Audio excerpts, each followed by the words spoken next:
Wednesday being your first shootout of the year. The fact that shootouts have been so rare this year, has that changed how much you think about it, prepare for it?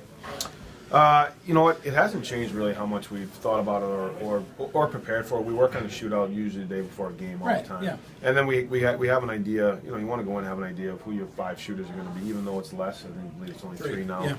in case it gets to overtime. So it doesn't change as much. And I think you just kind of take over the past few years how we've done it. The types of shooters and the lineups you want to have. That doesn't change. It's just you feel as though there's less games decided by it as opposed to not preparing for it. And just having now had a chance to see this overtime in action several times, what are your impressions?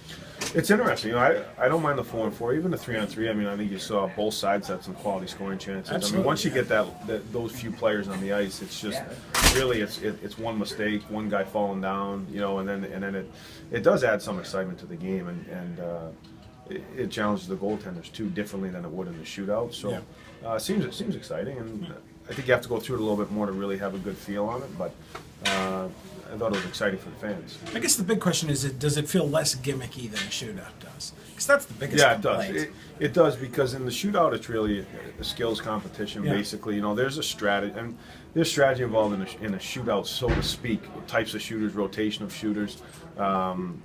But in reality, I mean, you can plan and game plan, 3-on-3 and 4-on-4 as opposed to a shootout. Yeah. Do you feel like you're going to go, because you have defensemen who can carry the puck, do you feel like you're going to like the 1 forward, 2 defensemen when you're 3-on-3? Yeah, we liked it, particularly. Particularly with the D-core that we have. We feel those guys can move and play, and it was the first time we went through it.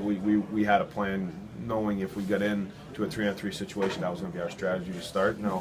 I think if you get more opportunities to go through it, or you practice a little bit more, maybe you see some guys that are stronger up front that you might want to put on there. But right now, we feel comfortable with that. I just thought Dumoulin, for instance.